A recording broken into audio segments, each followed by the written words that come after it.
자, 그러면 예수님께서 순종하심으로 한 일이 뭐냐라는 거예요. 아담이 순종을 안 해서 다 죄인 만들었어요. 그러면 예수님께서 순종을 하심으로써 우리를 다 어떻게 했죠? 우리를 다 하나님의 자녀로 회복시키셨다는 것입니다. 그럼 우리가 기대할 것은 무엇이냐? 내가 순종하면 할수록 예수님께서 우리들에게 허락하시고 약속하신 그 에덴을 우리 삶 속에서 이루어갈 수 있게 되는구나라는 이 의미를 우리가 깨달을 수 있어야 한다는 것입니다. 우리가 순종함으로써 어떤 세상 사람들이 말하는 어떤 복, 어떤 물질적인 복, 내 인생 성공의 복, 그런 것들에 국한돼서 순종을 하면서 복을 기대할 것이 아니라 예수님의 순종을 바라보면서 품어야 될 소망은 우리들에게 약속하시고 허락하신 그 새 에덴, 즉 뭐죠? 하나님의 나라. 내 삶이 내가 순종하면 순종할수록 그 순종한 영역을 통하여서 그 순종한 부분에서는 뭐가 이루어져 가는구나? 하나님의 나라가 이루어져 가는 거야. 이 영적인 원리를 우리가 반드시 깨닫고 순종을 해야 끊임없는 동기를 가지고 순종할 수 있게 된다는 사실입니다. 예수님께서 보여주신 순종의 모습은 그 모습이에요. 예수님께서 말씀을 전하셨습니다. 예수님께서 복음을 전하시면서 가르침을 주시고 때로는 병든 자를 고치시고 귀신을 내쫓으시고 하시면서 주시려고 했던 게 무엇이냐면 하나님의 나라예요. 우리의 살아난 영혼이 살아가야 할 그 영역, 하나님의 나라, 그 하나님의 나라를 우리에게 허락하심으로 말미암아 우리의 영혼이 하나님의 나라 안에서 살게 하셨어요. 하나님의 나라를 선물해 준, 그걸 허락해 준 것이 그게 바로 복음입니다. 그럼 내가 복음 안에 살아간다라고 하는 것은 어떤 의미냐? 내 영혼이 지금 하나님의 나라에 살아가고 있다는 것을 믿음으로 바라보고 경험하고 그걸 고백할 수 있는 사람, 그게 바로 복음 안에 사는 사람입니다. 비록 내 육신은 인생의 걱정과 고민과 근심과 뭐 있을 수 있어요. 그게 사라진다는 게 아니에요. 그러나 내 육신은 그렇게 살아갈 수 있지만 하나님과 끊임없이 관계되어지고 있는 내 영혼은 하나님의 능력과 사랑으로 은혜로 붙잡고 있는 내 영혼은 하나님께서 주신 약속하신 그 하나님의 나라 안에서 살아갈 수밖에 없다, 살고 있다, 살아가야 한다 라고 생각을 하고 인식을 하고 느끼면서 우리가 살아가야 나의 어떤 영적인 부분도 내가 관심을 갖고 살아갈 수 있게 되는 거예요.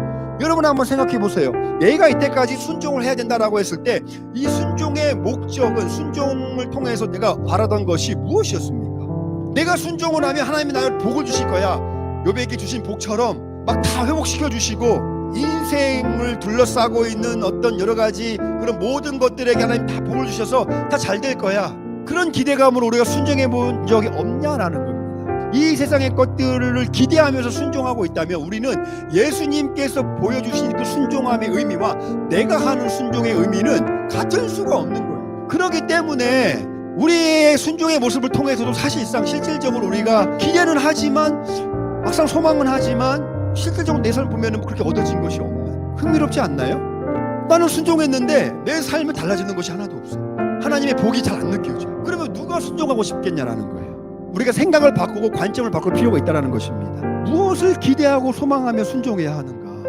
때로는 우리가 누군가를 사랑해야 하는데 이 사랑이 힘들어, 사랑하는 것이 힘든데 예수님 말씀을 붙잡고 사랑하자라고 하는 이 순종의 모습을 통하여서 순종할 때에 이 영역에 바로 하나님의 나라가 이루어지는 영역이 되는데, 하나님의 나라가 이루어진다는 것은요, 하나님의 통치가 내 순종함을 통하여서 이 영역을 다스리게 된다는 거예요. 하나님의 능력이 나의 순종함을 통하여서 이 영역 가운데 나타난다는 것입니다. 이걸 우리가 기대해야 되는 거예요. 내가 순종해서 내가 복받아야지 이런 개념이 아니라, 내가 순종하면 나는 그냥 순종했을 뿐인데 조금 힘들어도 조금 마음이 불편해도 나는 순종했을 뿐인데 순종했더니 하나님의 능력과 하나님의 통치가, 그래서 이거를 하나님께서 완벽하게 정리하셔서 우리 안에 있는 이 하나님의 나라의 영역을 확장시켜 나가게 하시길 원하시는 것이 하나님의 뜻인 줄로 믿습니다.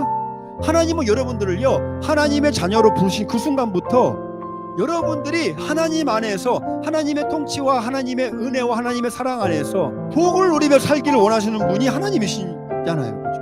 그러면 그 복은, 우리가 그렇게 쫓고 소망해야 될 그 복은 예수님께서 이미 보여주셨어요. 심령이 가난한 자여, 너에게 복이 있다. 그게 바로 뭐다? 천국이다. 되게 재밌는 게요, 환상순의 처음 부분이 그거잖아요. 하나님 나라의 복, 그죠? 결론은 뭘까요? 한상수훈의 결론, 7장의 마지막 결론, 비유를 들어서 말씀해 주시는데 그 비유가 어떤 비유였죠? 반석이 비유였습니다. 반석이 비유의 핵심이 뭔가요? 내 말을 듣고 행하는 자. 예수님 말씀을 듣고 행하는 거를 두 번째로 하나님 줄이면 그게 바로 순종이 되는 겁니다. 그러니까 하나님의 나라를 경험하려면 결국에는 뭘 해야 돼요? 예수님 말씀을 듣고 지켜 따라야 되는 거예요. 순종해야 되는 거예요. 그래야 우리가 하나님 나라를 경험할 수 있게 되는 것입니다. 내가 순종한 그 영역에 있어서 내가 나의 순종을 통하여서 내 삶에 가져올 수 있는 하나님의 나라가 무엇인가 다시 한번 잘 생각해 보시고 그런 놀라운 하나님의 나라를 경험하는 저와 여러분 삶 되시기를 주님의 이름으로 축복합니다.